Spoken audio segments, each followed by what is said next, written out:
You're listening to Life Inspirations. Unrestricted. You know, there's a real catchy song that Kenny Rogers sang called The Gambler. And it's about an old gambler who takes his, as it happens, last train ride, but gives some very valuable advice to a young guy who's also a gambler.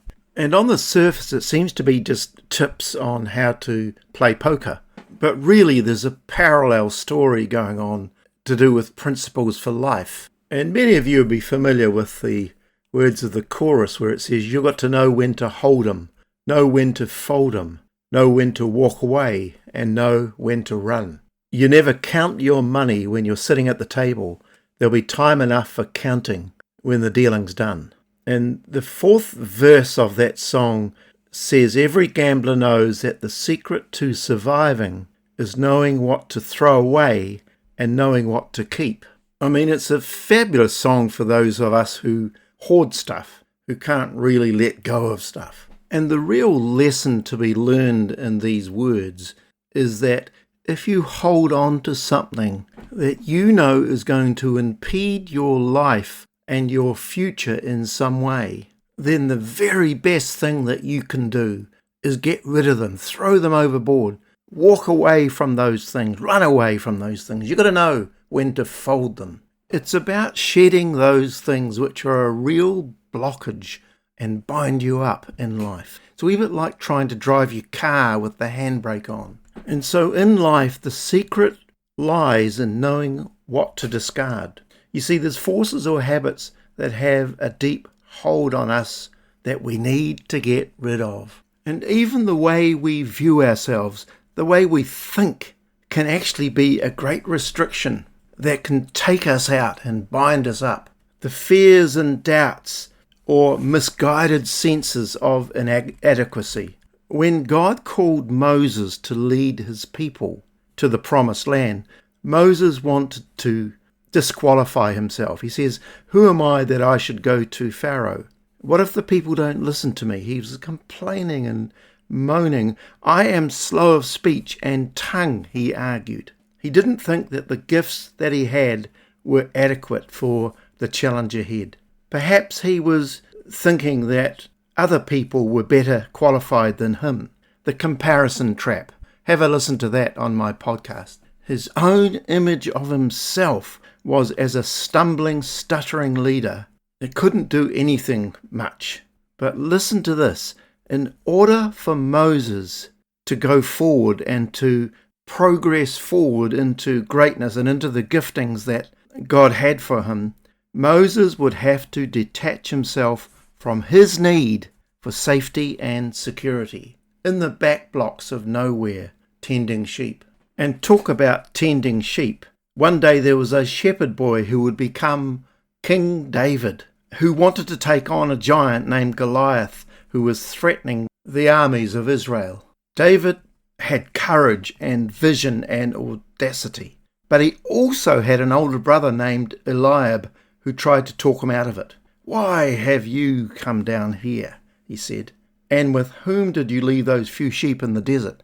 I know how conceited you are and how wicked your heart is. And you know, they could be voices that we can hear. Whatever the reason for Eliab to say those things, Eliab and Eliab's voice was really the thing that David had to discard. He had to walk away. He had to run from that.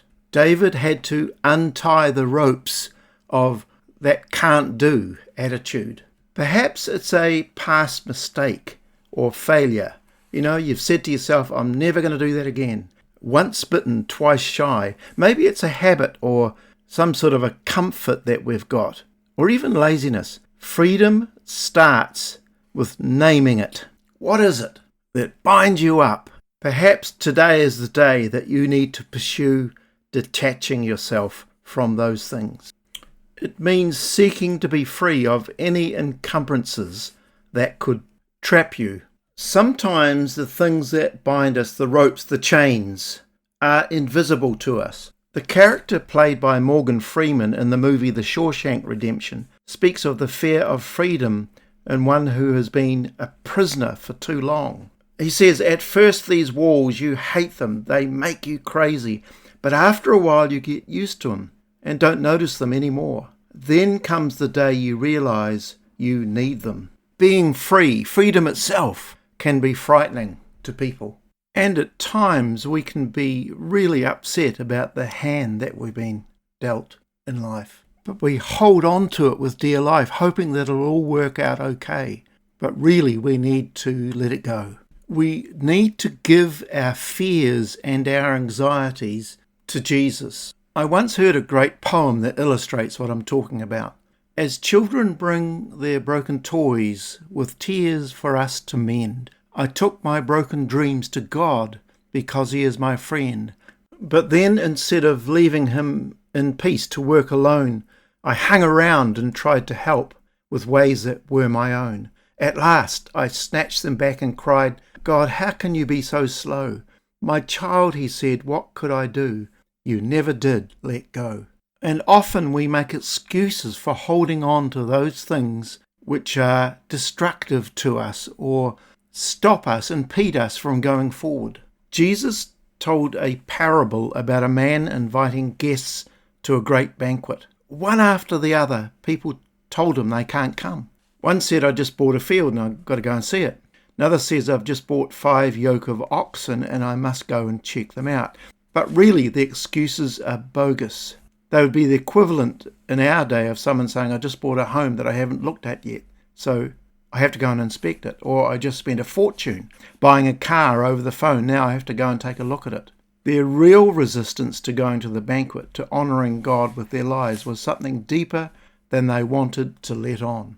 And Jesus, the master teacher, really does understand the way human nature works. And very often the reason we give for not doing something is not the real reason we refuse. And many times over the years when I've done some pastoral counselling to people, we've come to a point where they really do need to give something up that's happening in their lives, but they don't want to. And it's very frustrating to look at it from our perspective. And sometimes we fold the hand, but then we pick it up again. Or we get rid of the burden and the weights that we carry around. We get rid of them for a while, but then we pick them up again. Sometimes we've got to, for quite a long time, do it on a daily basis. I'm not going to allow that thing to stop running the race that God has designed me for and God has set before me. And it's quite interesting that the writer of Hebrews uses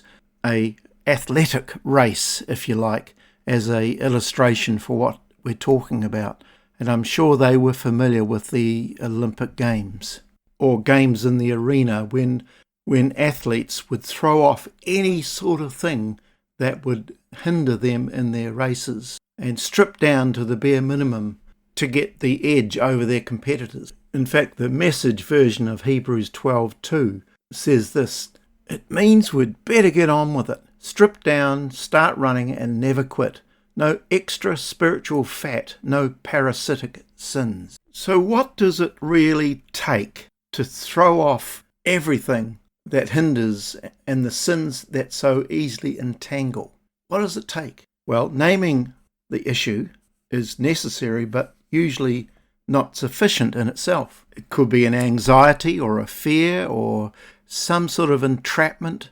It could be an addiction of some sort that we could name. But there's more to it than that. It requires action.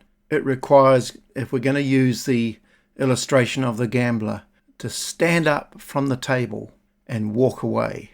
Run if we need to. One day, a rich young ruler asked Jesus advice about eternal life. And after a brief discussion, Jesus offered him a chance to really get free. Go sell all you have, give the money to the poor, and come follow me. The young man walked away sadly. He was tethered to the earth by a chain made of gold, and he could not bring himself to break free. For other people, it can be workaholism, where a person works so hard, but they tell themselves, one day I'm going to ease off. One day I'm going to stop working like I am, and everything will be all right. But that day never comes. And his marriage and his fatherhood is affected by what he's doing. I remember hearing a story a while ago about a pastor who was working all sorts of hours and his marriage and his children were suffering. But then he made a decision. He knew what the problem was. He decided that he would stop work every day, come hell or high water, at 4:30 p.m. And he did this. He broke the chain. He walked away from the game. And guess what? His whole family life and his marriage and his relationships turned around and became healthy. And not only that, he insisted that the staff that were in the church that he was pastoring do the same. And guess what again? Not only did their houses and families and homes and marriages gain health, so did the whole church. Remarkable. But the action you choose doesn't have to be brilliant. It just has to be concrete. It has to cost you something. What the action consists of is not as important as taking action itself. It becomes a concrete reminder of your commitment to break free. You can break free. All you have to do is throw in the hand of that thing that's stopping you. Step up from the table and walk or run away. And Jesus said these great words, "Who the Son sets free is free indeed." You can't really do it on your own very well. You've got to ask the Master to be there with you and to set you free. God bless you.